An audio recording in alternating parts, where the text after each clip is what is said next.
안녕하세요. 호통사에 오신 걸 환영합니다. 오늘 이야기해 볼 내용은 스타링크에 대해서 한번 이야기해 보려고 합니다. 제가 유튜브를 좀 보다가 보니까 이 스타링크에 대한 이야기가 좀 나오더라고요. 그래서 그 테슬라 주식을 가지고 있으면은 스타링크가 나중에 IPO 상장을 할 때 그 좀 테슬라 주주들에게 뭔가 좀 이익을 주겠다. 그런 이야기가 있더라고요. 그러면서 이 스타링크에 대해서 좀 이야기가 많이 나오는데, 물론 그렇다고 오늘 주식 얘기를 하는 게 아니라, 이 스타링크가 5G를 대체한다. 이런 이야기를 하는 분들이 계시더라고요. 그래서 물론 그분들 말이 맞을 수도 있습니다. 그렇지만 제 입장에서, 제가 통신을 하는 입장에서 좀 생각을 해봤습니다. 정말 이게 가능한 건지, 스타링크가 5G나 6G, 7G 나중에 이동통신을 대체할 수 있는지, 그런 것에 대해서 한번 이야기를 해보려고 합니다. 자, 스타링크가 뭔지 모르시는 분들을 위해서 잠시 설명을 드린다면은, 이 스타링크라는 것은 여러분이 아시죠? 요즘에 대단히 핫하죠. 일론 머스크. 테슬라를 만든, 그 전기차 회사를 만든 CEO죠. 그 창업자인데, 이분이 테슬라만 가지고 있는 게 아니라, 여러분 잘 아실지 모르겠는데, 스페이스 X라고 해가지고, 로켓을 쏩니다. 인공위성 같은 거를 이제 실어서 로켓을 쏘고, 쏠 때 이렇게 그 옆에 뭐라고 부스터 로켓이라고 그러나 위로 올릴 때 쓰는 로켓들이 붙어 있는데, 그 로켓을 다시 회수해서 씁니다. 그래서 획기적으로 그런 뭐라 그럴까요? 코스트를 낮춰서 돈을 버는. 그래서 대단한 거죠. 이런 로켓을 민간 기업이 쏠 수 있다는 거. 네, 그래서 사업을 해서 나사의 모든 로켓을 쏠 때 이 스페이스 X를 쓴다고 합니다. 그리고 이제 보링 컴퍼니라고 해서 터널을 뚫는 그런 회사가 있습니다. 그래서 라스베가스에서 LA까지 터널을 다 뚫어서 그 밑으로 자동차들이 지나갈 수 있게, 그래서 그런 트래픽을 피할 수 있다. 그런 회사도 가지고 있고, 그다음에 뉴럴링크라고 해가지고 기계와 사람의 뇌를 어떻게 접속을 할 수 있을까? 그래서 뇌로만 어떤 기계들, 그런 장치들을 컨트롤할 수 있지 않을까? 그런 것들을 연구하는 그런 회사도 하나 있고요. 그래서 여러 가지 회사를 가지고 있는 이 일론 머스크입니다. 요즘에 도지코인 때문에 좀 이미지가 많이 하락했는데, 좀 사업에 좀 집중을 했으면 합니다. 어쨌든 그래서 이 보시면은 스타링크라는 것은 이 스페이스 X 회사의 밑에 있는 어떠한 산하 조직이라고 해야 될까요? 네, 그렇습니다. 나중에 그 상장을 할 때는 다른 회사로 이렇게 잘라져서 나올 수도 있겠죠. 그렇지만 현재로는 이 스페이스 X 안에 있는 회사입니다. 그래서 이 회사는 무엇을 하는 회사냐면은 이 인공위성을 전 지구를 인공위성으로 덮겠다. 적에도 인공위성으로 덮어서 그거로 통신망을 깔겠다라는 것이 바로 이 스타링크의 주 목적입니다. 그래서 현재 보시면은 2021년 3월달 기준으로 3월 24일 기준으로 1,300개의 스타링크 위성이 벌써 올라가 있습니다. 그래서 지금 이 서비스를 하고 있거든요. 여러분이 스타링크 구글에 찾아서 웹사이트 들어가면은 이걸 살 수 있습니다. 그러면은 이제 돈을 내면은 그 스타링크에 필요한 그런 위성 접시 같은 거 있죠. 그다음에 모뎀 그런 것들이 와가지고 설치하면은 그 위성을 통해서 인터넷을 받는 겁니다. 그러니까 여러분이 만약에 쓰시고 계신 그런 인터넷이 좀 잘 안 된다. 그러면은 한국에서는 사실 별 의미가 없죠. 한국에 워낙 인터넷이 그 파이버 옵티컬 케이블도 잘 연결돼 있고 인터넷 속도가 엄청 빠르죠. 그렇기 때문에 그렇게 필요가 없을 텐데 1,300개의 셀룰라이트이 올라가 있다. 그리고 목표로는 42,000개 스타링크 셀룰라이트 인공위성을 올리겠다. 그래서 전 지구를 커버할 수 있는 그러한 통신망을 만들겠다는 것이 바로 이 스타링크라는 회사의 목표가 있습니다. 그런데 그렇다면은 전 지구를 다 커버해서 통신망을 이걸로 쓰겠다. 그러면 이동통신 필요가 없을 수 있겠는데? 라는 생각을 당연히 할 수가 있습니다. 그리고 어떻게 보면은 5년, 10년, 15년 뒤에 그럴 수도 있겠죠. 정말로. 정말로 그럴 수도 있겠죠.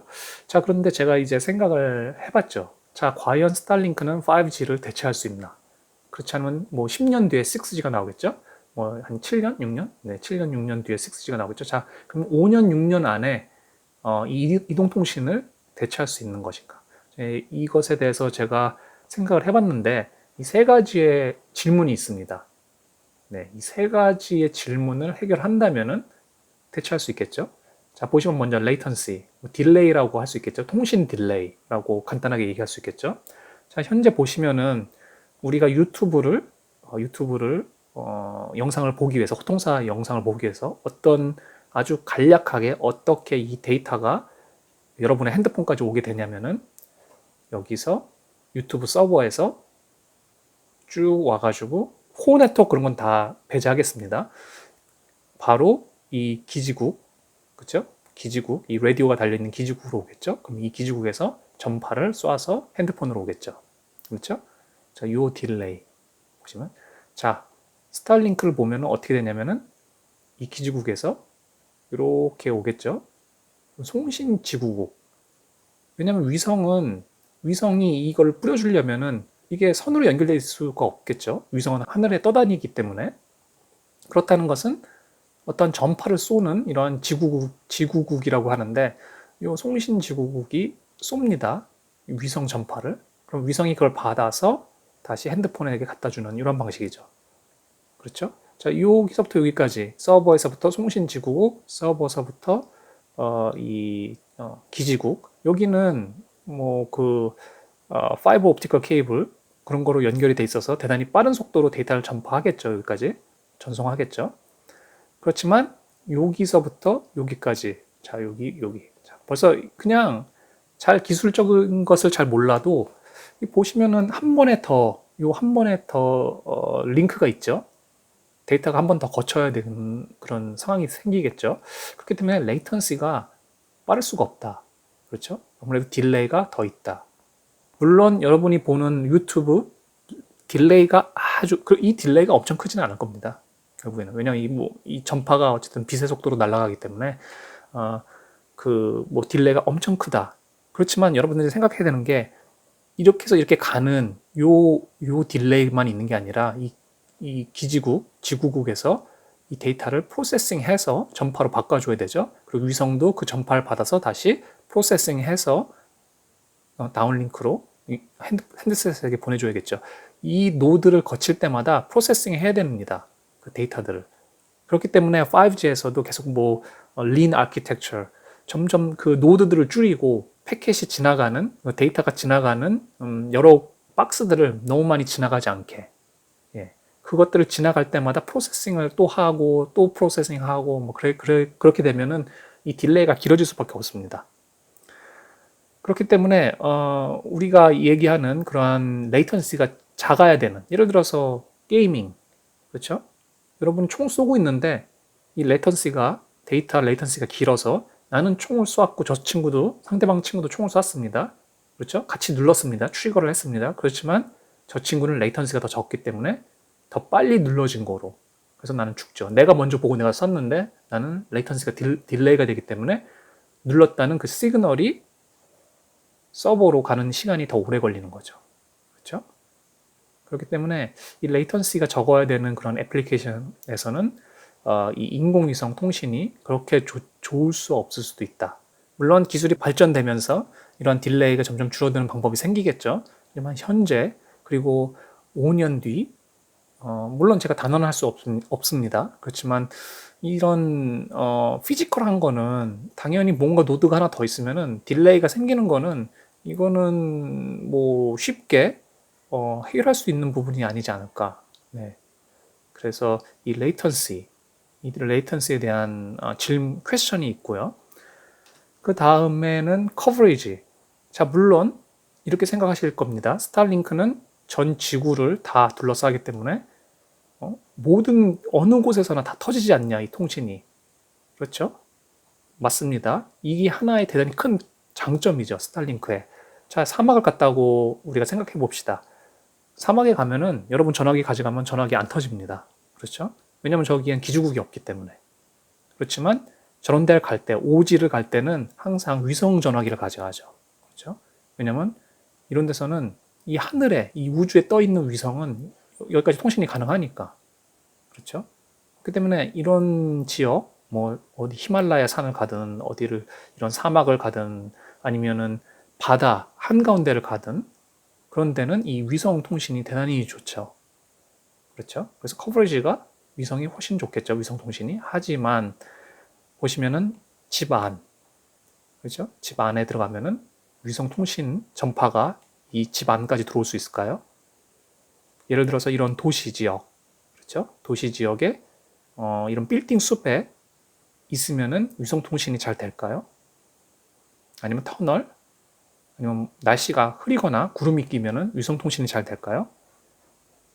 이걸 잘 생각해 보시면 됩니다. 이 모든 상황에서 위성 통신이 다 잘 될 수는 없습니다. 왜냐하면 결국에는 전파를 쓰기 때문에 전파는 결국에는 그 제약이 있는 거죠. 그렇죠? 그래서 여러분 이제 뭐 위성 안테나로 그런 뭐 스포츠를 보고 뭐 그럴 때 보면은 집 바깥에 지붕 위에다가 위성 안테나를 이렇게 달죠. 그렇죠? 그리고 위성이 잘 보이는 각도를 맞춰서 그렇게 딱 달죠. 자, 이런 지역에서는 만약에 내가 낮은 빌딩에 살고 있으면은 위성 전파가 잘 들어올 수가 없습니다. 네. 그리고 빌딩이 내 앞에 큰 빌딩이 이렇게 가로막고 있으면은 위성 전파가 거기까지 도달 못하죠. 특히 집안이나 뭐 쇼핑몰 안이나 그렇죠? 아니, 터널 안이나 문제가 생깁니다. 이동통신은 이 안에다가 이제 조그만 그런 장비들을 달 수 있죠. 이 안에다가 그렇죠? 이렇게 장비를 조그만 장비를 달면 여기서 이제 전파가 나와서 가능하죠. 이렇게 이런 도심 지역에서는 아무래도 기지국이 이런 빌딩 위에다 이렇게 세워놓으면은 다 커버가 됩니다. 그렇죠. 그래서 이 위성 통신은 분명히 이러한 단점이 있다. 이러한 큰 도시 지역이나 어떤 인도어 그리고 날씨가 나쁠 때 특히 구름이 끼면은 이 위성 통신이 잘 되지 않습니다. 이런 단점들이 있다. 이것을 어떻게 극복할 것인가? 라는 질문이 있죠. 자, 그리고 마지막으로 모빌리티. 이 모빌리티는 제가 지금 이제 5G 하면서 또 계속 기술적인 것을 얘기를 할 텐데 이동통신에서 대단히 중요한 요소죠. 그래서 우리가 움직이거나 돌아다니고 뭐 차를 타고 움직여도 전화가 안 끊기고 잘 될 수 있죠. 그렇죠?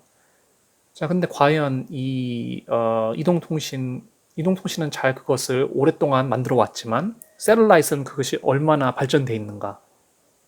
여러분 잘 생각해 보면은 셀룰라이트 통신이 보시면은 그냥 지붕 에다 이렇게 달아놓죠. 그 DC를 아니면 이런 뭐라 그럴까요? 셀룰라이트 그러니까 인공위성으로 하는 전화기 그런 것들도 움직이면서 물론 움직이면서 전화가 되는 것도 있다고 알고 있습니다. 그렇지만 대부분 그냥 그 자리에 서서 이렇게 전화를 하고 그렇게 하죠. 그렇기 때문에 이런 모빌리티가 얼마나 잘 지원이 되는지 잘 알 수가 없고 또 다른 문제는 이 위성이 가만히 있는 게 아닙니다. 그렇죠? 이 기지국은 여러분이 아시다시피 가만히 서 있습니다. 움직이지 않습니다. 그렇죠? 안테나가 여기 붙어 있고 가만히 있죠. 그런데 이 위성은 이 지구에서 계속 움직입니다. 그렇죠? 계속 돌죠. 그렇기 때문에 이 위성의 이 모빌리티는 점점 더 복잡해질 것이다. 점점 더 복잡해지면은 프로세싱 하는 시간이 길어지고 딜레이도 길어지고 모빌리티는 딜레이에 대단히 취약합니다. 빨리 옮겨야 되거든요. 만약에 내가 움직이면은 예를 들어서 빠른 자동차를 타고 가거나 빠른 기차를 타고 움직이면은 그것들을 빨리 파악해서 내 채널이 얼마나 나쁜지 좋은지를 빨리빨리 파악해서 다른 기지국으로 옮기거나 다른 셀로 옮겨야 되는데 이 위성 같은 경우도 다른 위성으로 옮겨야겠죠. 만약에 계속 유저가 움직이면 근데 위성 자체도 움직이고 이게 대단히 제 생각에는 되게 쉽지 않은 문제다라는 생각이 듭니다. 그래서 중요한 거는 대체할 수 있느냐. 대체할 수는 있겠죠. 어떻게든. 그렇지만 지금 그것으로 얼마나 더 좋은 이득을 볼 수 있느냐. 현재 이동통신은 인프라스트럭처가 대단히 잘 깔려 있죠.